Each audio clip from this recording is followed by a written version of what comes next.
이렇게 파랗게 표시해 놨죠. 내 주 그리스도 예수를 아는 지식이 가장 고상하기 때문이라 해서 여기서 나온 제목입니다.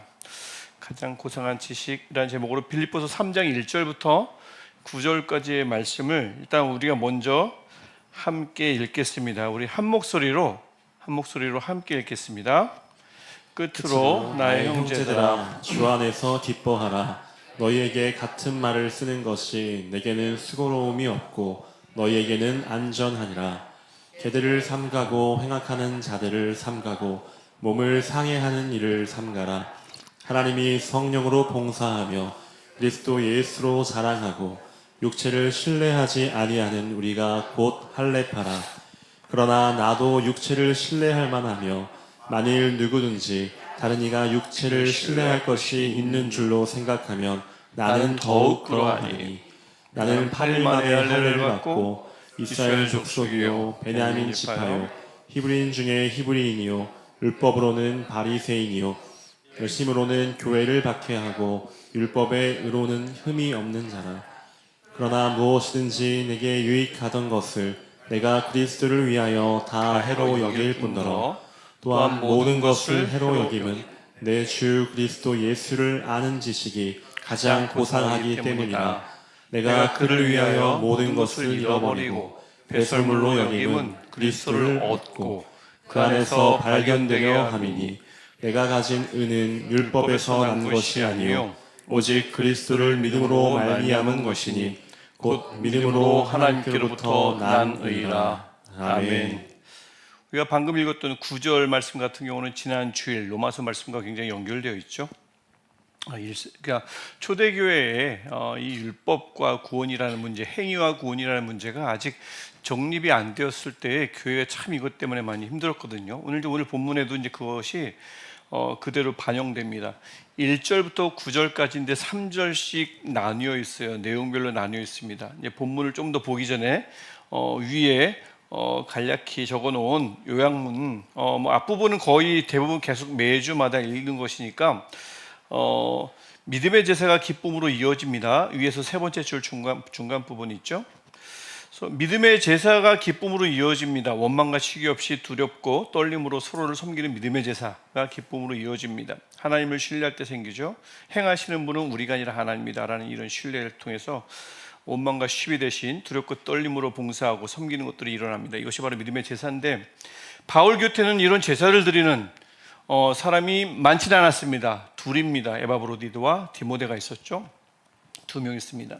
많지는 않았는데 그 2명밖에 없는 사람을 지난주에 우리가 보았듯이 교회를 돕기 위해서 빌립보 교회를 돕기 위해서 과감히 그들을 교회에 파송했습니다. 그래서 사도 바울 곁에는 빈자리가 생겼죠. 그들밖에 없었는데, 그러니까 단순히 10개 중에 2개가 빈 게 아니고 2밖에 없었는데 그 자리가 빈 겁니다. 하지만 과감하게 파송했습니다. 그래서 지난주에도 제가 이렇게 요약을 했듯이 바울뿐만 아니라 디모데, 에바브로디도 모두가 자신보다는 그리스도의 일을 우선으로 여기는 자들이었습니다. 즉 그리스도를 닮은, 이건 이제 제가 여러 번 언급했던 분이 이미타치오 크리스티라고 예수 닮기, 그리스도 닮기입니다. 그리스도를 닮은 사람들이었습니다. 그 어떤 그리스도요? 자신을 내어주신, 자신을 비우신 그리스도잖아요.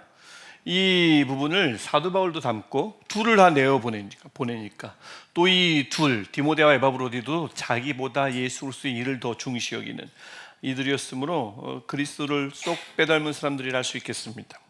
그래서 이제 이들을 이렇게 좀 보내고 추천을 하고는 3장 1절로 가면 끝으로 나옵니다. 근데 이건 이제 내가 마지막으로 이야기할게 라기보다는 화제를 전환할 때 그런데 라고 쓰는 게 더, 그렇게 번역하는 게 더 맞습니다. 좀 요즘 이제 개역개정판이 벌써 나온 지 수십 년이 됐기 때문에 다시 번역하는 작업을 좀 시작하려고 하는 것 같은데 제안을 굉장히 많이 받았는데 그게 얼마나 반영이 되는지 모르겠어요. 이게 반영이 끝으로도 꼭 마치 이제 내가 마지막으로 얘기할게 그렇게 번역됐는데 이 단어는 끝으로도 되지만 그런데 라고 하면서 또 다른 이야기가 할 얘기가 있음을 말하는 오픈하는 표현이거든요. 그러면서 9절에 걸쳐서 이야기하죠. 제가 이제 거기 밑줄 친 부분은 일단 두껍게 굵은 글씨로 표시한 것이 3절에 있고 5절, 6절에 있죠. 그 다음에 밑줄을 좀 쳐놨습니다. 7절과 8절, 그렇죠? 그다음에 9절은 로마서와 너무나 상관되어 있는 부분, 구원론이라고 하는 부분, 구원을 도대체, 의를 도대체 어떻게 얻는가, 이건 뭐 너무나 반복되는 중요한 진리인데 이렇게 초대교회는 좀 어려워했습니다. 그래서 이렇게 본문을 먼저 두고 지난주처럼 오늘도 문제 중심으로 조금 접근해 보도록 할게요. 그래서 보면 1번 문제 보시겠습니다. 바울은 빌립보 교회를 거짓 가르침으로 위협하는 유대주의자를 개들, 행악하는 자들, 몸을 상해하는 자들이라 굉장히 강력하게 부른 겁니다. 공격적으로 표현한 거예요. 그래서 강력히 경고하고 있습니다. 그 거짓 가르침의 핵심은 무엇일까요? 되어 있는데 제가 이제 유대주의자라고 우리말로 유대주의자라고 번역되는데 이들은 유대인하고는 다른 겁니다. 유대인은 주스, 영어로 하면은 이거고요. 이게 이제 유대인들이고 여기서 말하는 건 주다이저입니다. 이제 이걸 이제 영어권에서는 이미 벌써 합의가 된 거고 그들은 과연 누구였느냐 도대체. 주다이저라고 명명은 했는데 이제 나중에 신학이 우리나라로 나중에 들어오다 보니까 우리말로 번역하는 데 있어서 이것을 유대주의자다라고 번역을 해서 합의에 이르렀습니다. 이제 유대주의자라고 다 표현을 해요. 이들은 누구냐면 그러니까 이 교회에서 먼 자들이 아닙니다. 예수를 대적하는 적그리스도가 아니고 예수를 믿긴 믿는데 그 수단, 구원을 얻는 수단을 잘못 가르치는 자들, 거짓 선생. 그래서 우리 바울 서신에 특별히 거짓 교사, 거짓 선생할 때 대부분이 주다이저예요.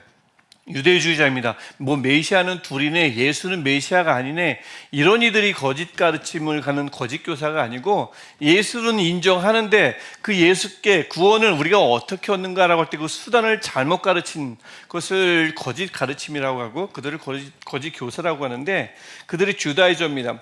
그래서 이것과 관련된 것이 사도행전 15장 1절부터 5절에 나옵니다. 그러니까 당시 초대교회의 거짓 가르침의 핵심이 무엇이었는가 이제 질문이 그랬는데 사실 사도행전 15장이 배경이 됩니다. 거기 보시면 1절 보시면 뭐라고 가르쳤대요?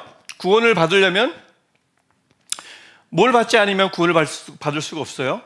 할례를 받지 아니하면, 그렇죠? 자, 여기서 할례뿐만 아니라 할례는 당시 구원을 얻는 유대인 그리스도인들이 구원을 받는 수단의 대표적인 수단이 할례였고요. 그것과 같이 연결된 것이 정결 예식. 음식 그냥 먹으면 안 돼요. 정결 예식을 치러서 먹어야 됩니다. 안식일은 반드시 지켜야 됩니다. 그래서 3대 반드시 지켜야 할 3대 그 신앙 행위가 할례, 그다음에 안식일, 정결 예법입니다. 그래서 이방인들을 향해서 유대인들이 혹시 너희들 유대인이 될래라고 할 때 되겠습니다라고 하면 이 세 개를 꼭 지켜야 합니다. 그게 바로 할례와 안식일과 정결 예법이에요. 그래서 이걸 이제 유대인 마커라고 해서 유대인 표시, 유대인이 되려면 이 세 개를 반드시 지켜야 했습니다.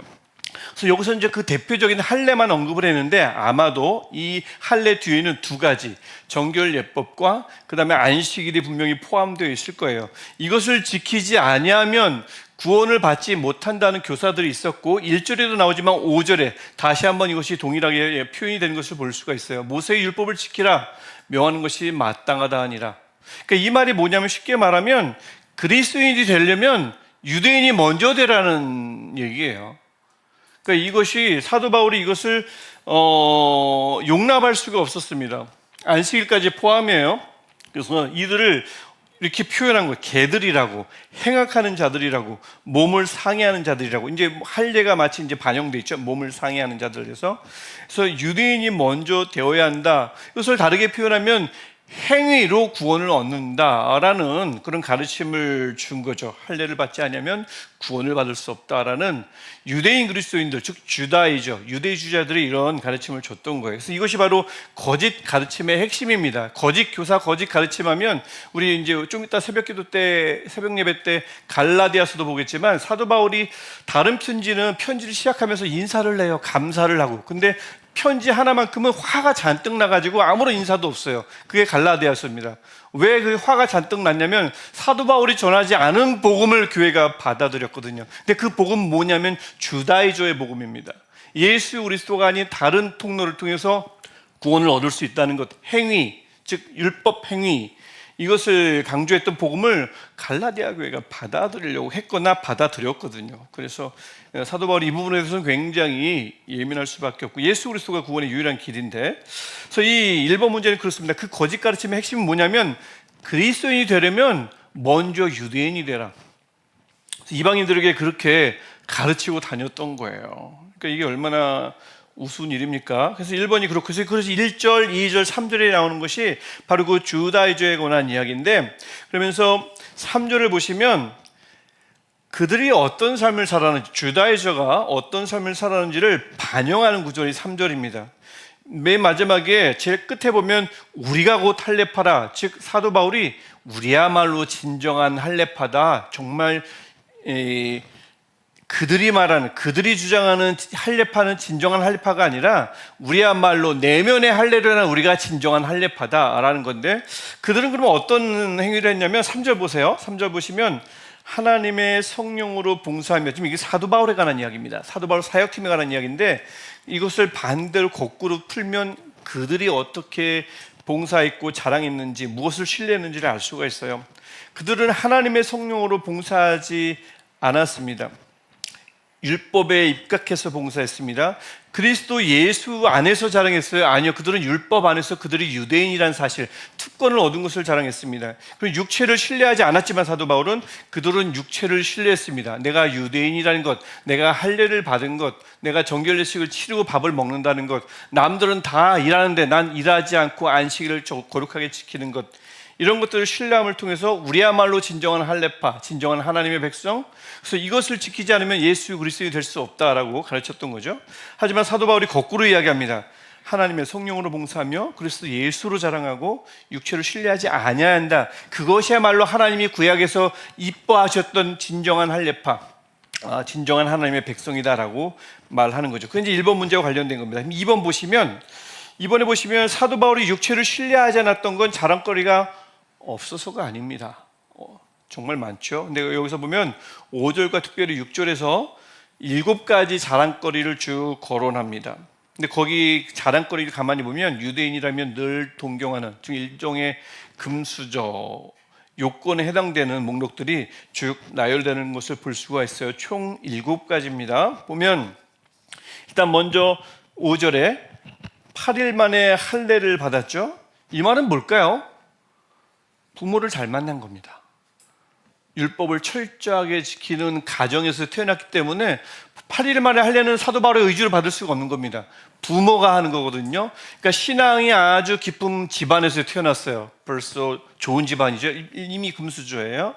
그 다음에 이스라엘 족속이요, 전통적인 하나님의 백성이죠. 그 다음에 베냐민 지파.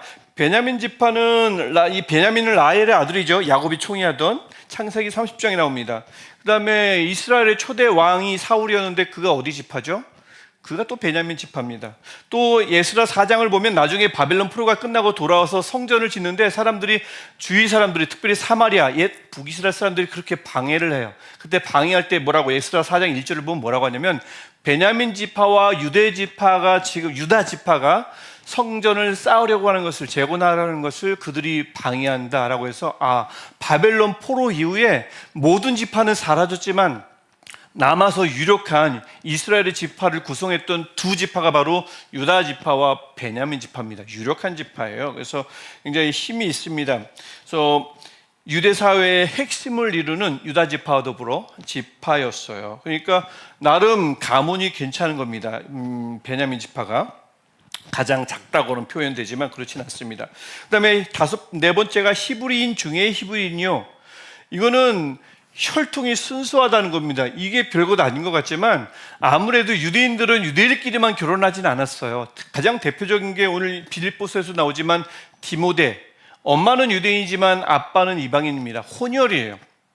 이런 것들이 특별히 디아스포라 유대인, 아마 팔레스타인 지역이 아니라 유럽, 아시아에 살던 유대인들은 아무래도 이렇게 혼혈, 이방인과 결혼하지 않을 수가 없었습니다. 그래서 디모데를 보더라도 벌써 혼혈이죠. 하지만 사도 바울은 얘기해요. 나는 히브리인 중에 히브리인이라고. 언어도 히브리어를 썼고 순수 혈통도 아빠도 유대인, 엄마도 유대인, 할아버지 할머니도 마찬가지로 그 뜻입니다. 히브리인 중에 히브리인이. 그다음에 율법으로는 바리새인이요. 이것은 내가 율법에 대해서 철저하다는 말도 되지만 율법에 대한 전문가라는 뜻이기도 합니다. 그래서 율법에 대한 전문가일 뿐만 아니라 바리새인 하면 사도 바울의 이 시대뿐만 아니라 그 이전도 예수님 시대도 마찬가지인데 바리새인은 사회에서 가장 존경받는 계층이었습니다. 대제사장이 존경받을 것 같죠?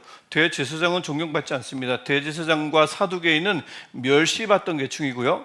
신분은 높았지만 사람들이, 백성들이 좋아하지 않는 계층이었습니다. 그것은 요세푸스 역사 기록에 보면 정확하게 나오는데 아주 멸시했대요, 사람들이. 하지만 사람들이 딸만 있으면 반드시 내 딸을 결혼시키고 싶다 했던 그 대상이 바리새인입니다.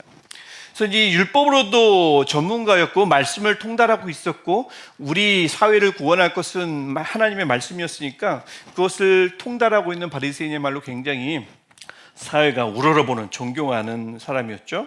그래서 다섯 번째고, 열심으로는 교회를 박해하고, 제가 지난 주일에 설교 때도 잠깐 말씀드렸지만 나는 바리새인으로서 하나님을 향한 신앙이 투철하다, 그럼 금식도 하고 기도도 하고 예배도 드리겠지만 또 다른 방법이 있었습니다. 그것은 교회를 박해하는 거였습니다.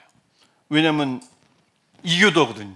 유대인의 입장에서 그들은 또 다른 신을 가져온 것이므로 유일신론에 어긋나는 신앙을 가르쳤던 것이므로 교회를 박해하는 것이 유대인의 신앙을 많은 사람들에게 그 열정을 보여주는 아주 중요한 수단이었기 때문에 사도 바울은 그 누구보다도 교회를 박해하고 사람들을 잡아 죽였습니다. 열심으로는 교회를 박해하고, 유대인으로서는 대단한 거예요. 교회 입장에서는 박해자지만. 마지막으로 율법의 의로는 흠이 없는 자라. 이 말은 뭐냐면 바리새인이지만 많은 사람들이 다 바리새인이고 예수님 당시, 그 이후에는 통계가 안 나와 있어가지고 모르겠는데 예수님 당시에는 바리새인들이 약 6천 명 정도 있었다고 합니다. 6천 명이니까 전체 인구에 비하면 그렇게 많은 숫자는 아니에요. 소수 정예입니다. 수십만 명 중에 6천 명이니까. 그래서 이 바리새인 6천 명 정도가 있었는데 그 중에서도 율법의 의로는 흠이 없는 자라는 말은 뭐냐면 바리새인 중에 바리새인이라는 뜻입니다. 그의 그 문화가, 그가 어디서, 어느 학교에서 공부했죠? 가말리엘 문화에서 공부했죠. 많은 선생이 있었지만 특출한 선생님 아래에서 공부했기 때문에 바리새인들 중에서도 아주 특별히 높은 바리새인이었고요. 그만큼 사도 바울이 곳곳에서 이야기하지만 철저하게 율법을 지켰다고 자신하는 것입니다. 율법의 의로는 흠이 없는 자라. 그래서 보면 사도 바울이 자랑거리가 이렇게 많았음을 알 수가 있습니다. 자랑거리가 없어서 자랑하거나 육체를 신뢰하지 않은 것이 아니라 많았어요. 근데 3번 보면 이 자랑거리들이 바울에게 과거에는요 유익하던 것이었어요. 모든 유대인들도 동경했고요. 7절 내용입니다. 하지만 이제는 자랑거리들을 포함해서 모든 것이라고 하죠. 보면 내게 유익하던 것을 내가 그리스도를 위하여 다 해로 여길 뿐더러 또한 모든 것을 이라고 하니까 자랑거리뿐만 아니라 모든 것, 이것은 그가 이 7가지 자랑거리를 통해서 누렸던, 획득했던 지위, 또 사회에 대한 영향력, 또 사람들의 인정, 많은 사람들의 사랑, 이거 바리새인 중에 바리새인은 독차지하고 있던 특권입니다. 지위, 영향력, 인정, 사랑.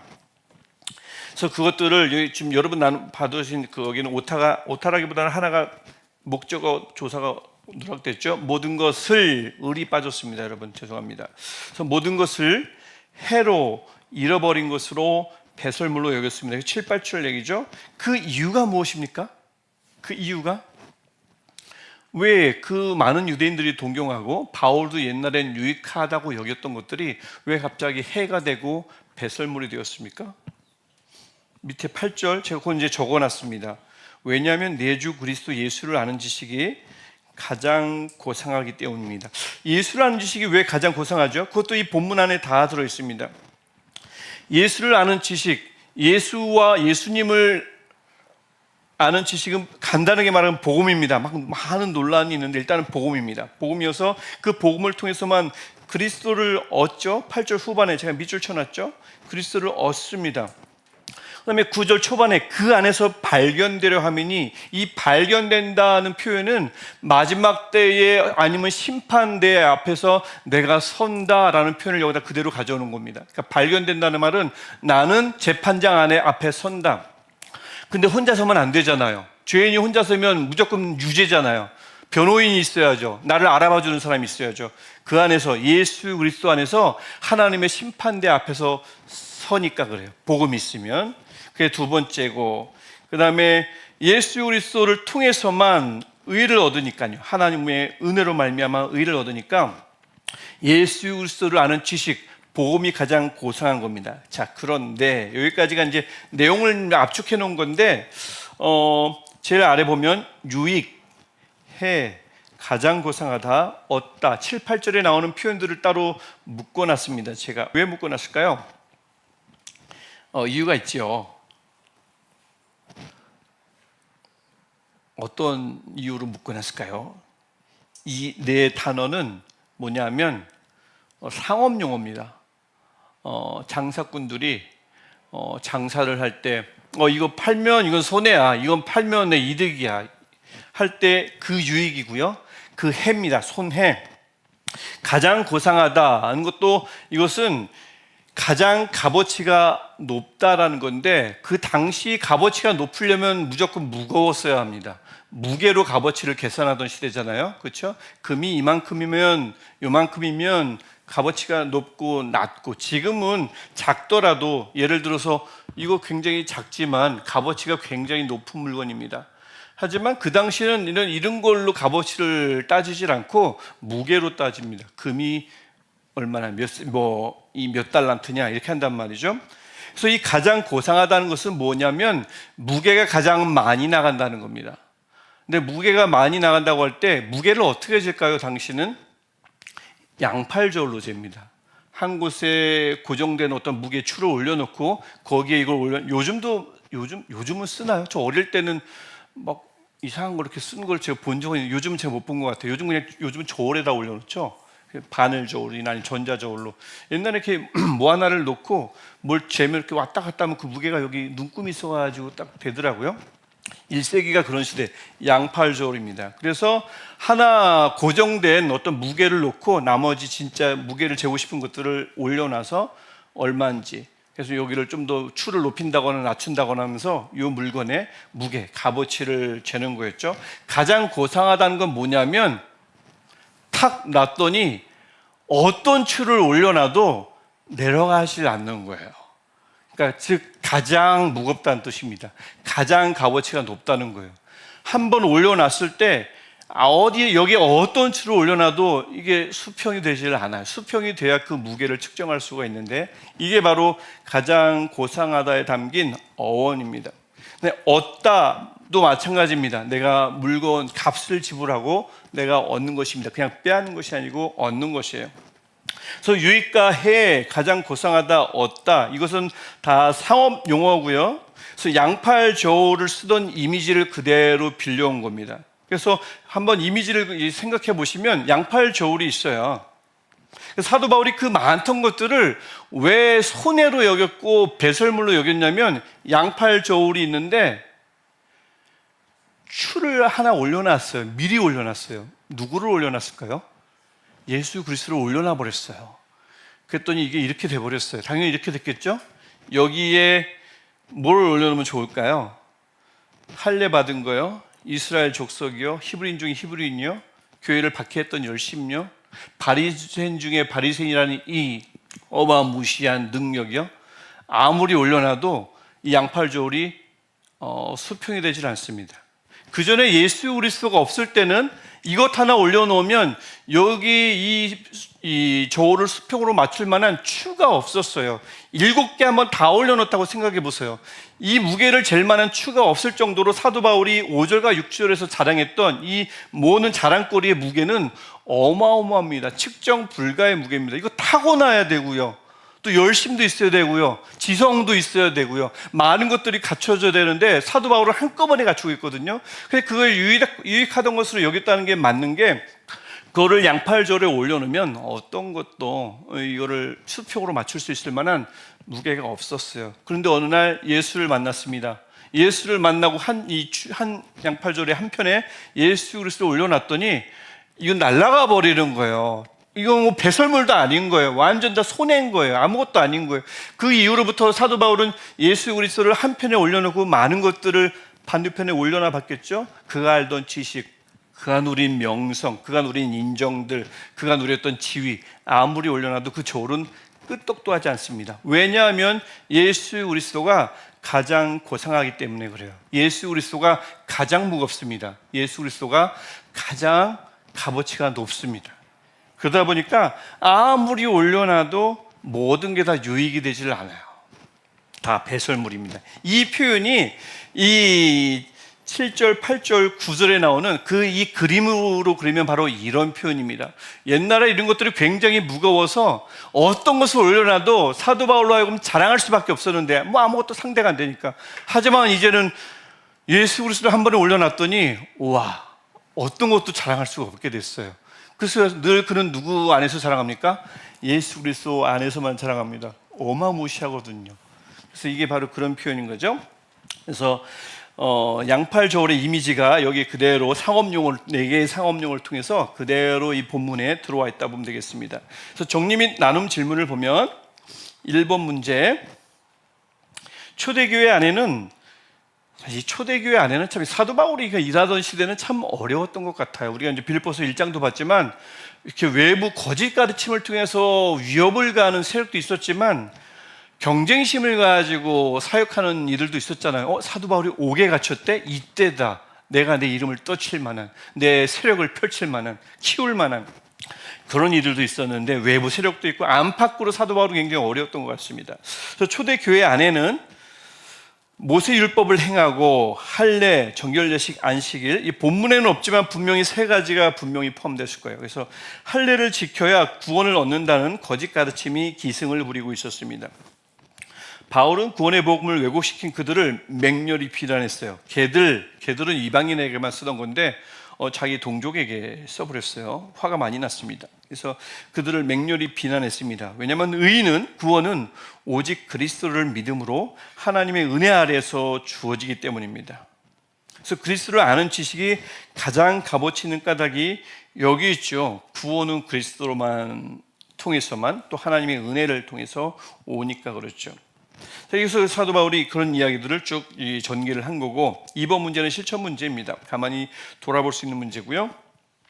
마음속에 튼튼한 양팔저울, 미리 읽어보신 분들은 다시 한번 보세요. 양팔저울 하나씩 늘 품고 계세요. 양팔저울이 왜 나왔는지 궁금하셨던 분은 7, 8, 9절 때문에 그런 겁니다.